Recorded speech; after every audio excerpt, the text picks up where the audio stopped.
Hello, welcome back to another exciting edition of Kev's Garage, where we're talking about a Datsun 320. Oops, sorry, wrong truck. Hey, look, there's a Datsun 320. Okay, so last video, I did a drive and did some rambling while I drove it, and you couldn't really see what I was driving. So for some of you who've been watching this channel for a while, you'll remember this is the truck I bought about 9 months ago, 10 months ago, from Kansas, from a guy in Kansas, and had shipped out here. Thought this video would be a good chance to go over some of the things I've done to it and some of the plans for the future for it. So let's go ahead and get started. So things you can't see, brakes have been all gone through. I didn't trust myself to do it. Well, say I didn't trust myself, but I decided to have a local shop take care of the brakes for me.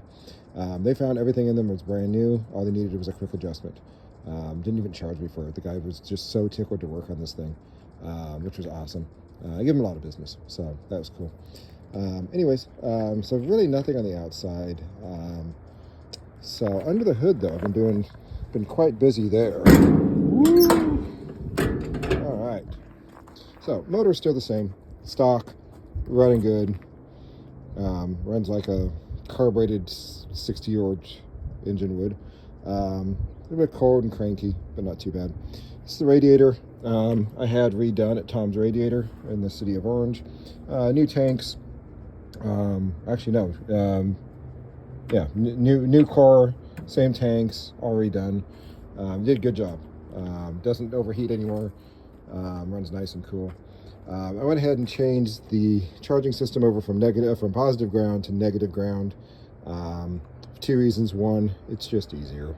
I never have to worry about somebody jump starting this thing and blowing something up because they thought it was negative ground, and it was really positive ground. Second reason too is because I wanted to run an alternator. The generator on this truck had never actually worked ever since I've had it, so I added an alternator. It's a generic one. I think it's for like a Ford, but it's just a kit I bought online. Super easy to do the conversion. It took me less than 30 minutes. Probably the easiest thing I've done on this truck. Hardest thing I've had to do was find a belt that would then fit this alternator. It's a goofy size, and I didn't have the original belt. The original belt didn't fit the alternator, so there wasn't any way for me just to compare and just say, hey, I want one just like this. Long story short, this is a belt for a lawnmower.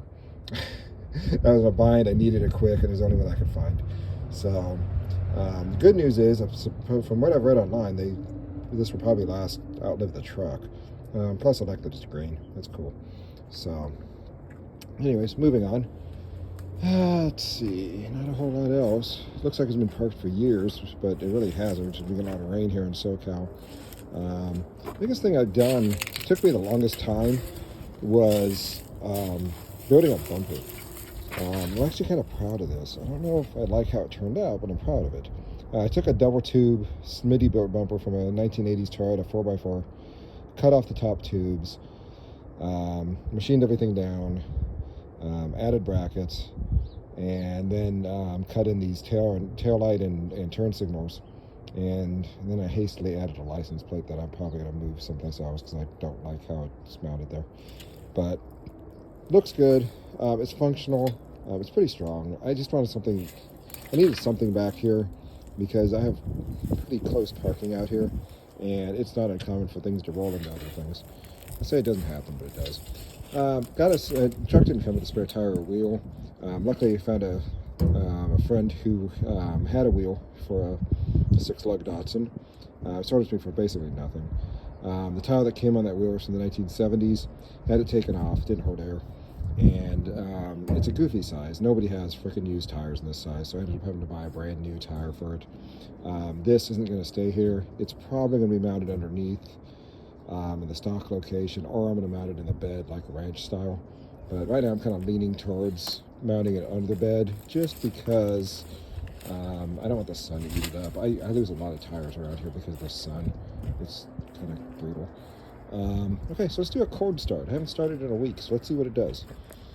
So come with me. All right. Oh, yeah, it just gets bigger every time I get in it.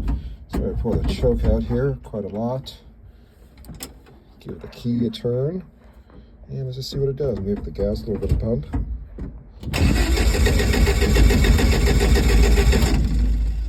All right.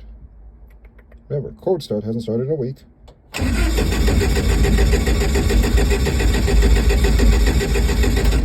It normally starts better than this. So adjust the choke a little bit. Might be flooded.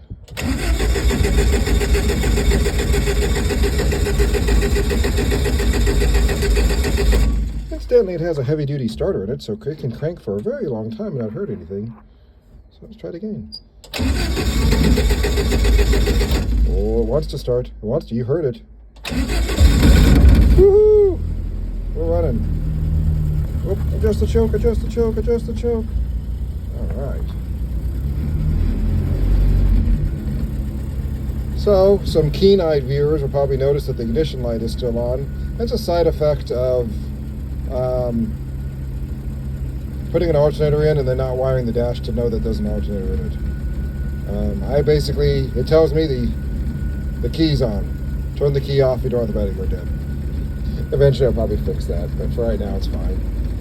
Let's see, quick look around. I don't know if it ever had a stereo. I don't think it ever had a stereo in it. I've never found any evidence of wiring, but I have found a guy to make me a new radio delete plate, like it probably had back in the day. You can even see a little bit of it right here.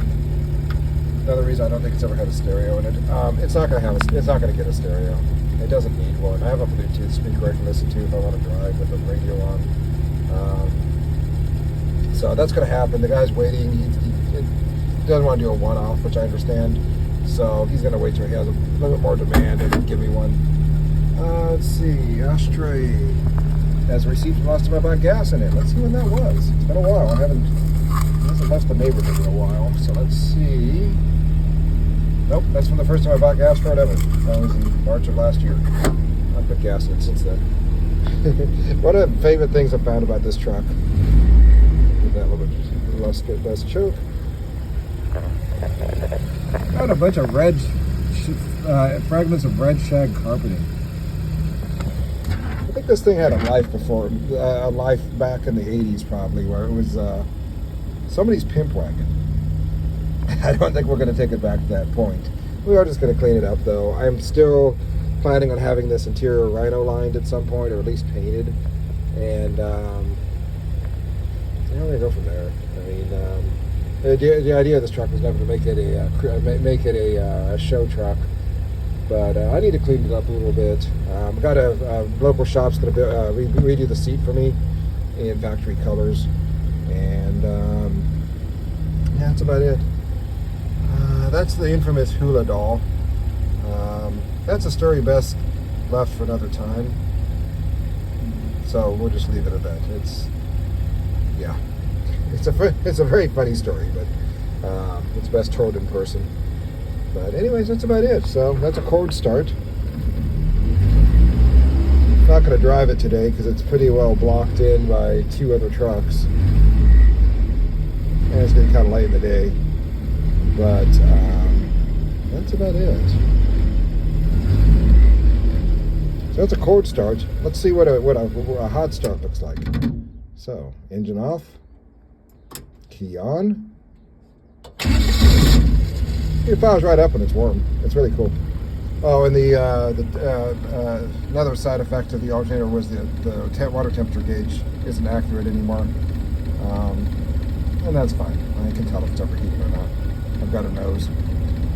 We think the gas gauge is probably still accurate, but I still kind of go by gas. I kind of put gas in whenever I have some laying around that I'm not using it in something else. So,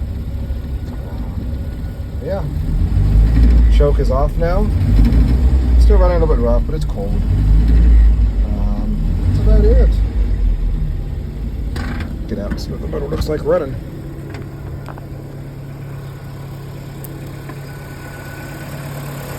Yeah, look at all that. And all its glory. All right, well, thanks for stopping by. See you on the next one.